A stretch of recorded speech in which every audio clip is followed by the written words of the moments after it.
something's wrong with my mind. Got a few chromosomes working. Gruesome lyrics that sing the praises of murder, suicide, and rape.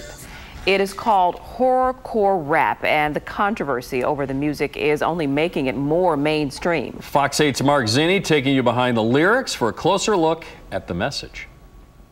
Like a scary movie, horrorcore music is intense and gruesome, and almost all off limits for television.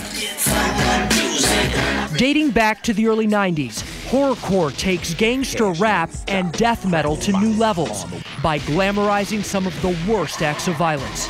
Our music deals with stuff like murder, suicide, occult stuff. You know what I mean? Rape and anything that's crazy that's gonna offend you a little bit. Mars considers himself one of the hottest horrorcore artists right now, touring with the likes of Insane Clown Posse. They get the credit for taking horrorcore mainstream, music that reaches out to a certain fan base that wants releases like Schoolhouse Glock. The album cover art pretty much says it all for fans looking for violence in music. It's just fantasy. It has its purpose, and it's to entertain. Investigators say at least 2 people have taken the music seriously. In 2005, a high school student who police say was a regular on Mars's website killed 9 people in Minnesota. In September, 4 people were killed in Virginia, and the accused killer, a 20-year-old horrorcore fan known as Psycho Sam, who used to go to Mars's shows.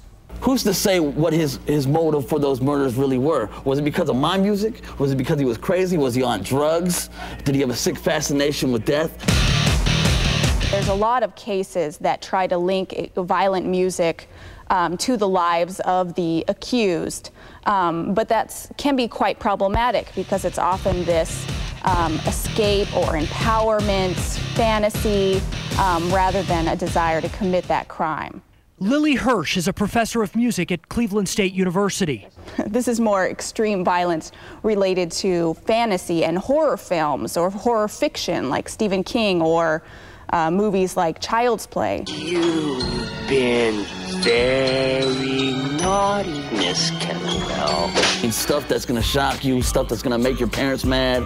That's what we talk about. But aren't supposed to act on, according to Mars, who says there's a man behind the mask. When I take this off at the end of the day, I go home and I take care of my family. You know what I mean? This right now, you know what I mean? I'm representing my music. Mark Zinni, Fox 8 News. Thank you, Mark. Music insiders say horrorcore is considered underground, but artists, of course, like Insane Clown Posse, have releases that have gone platinum, selling more than 1 million albums.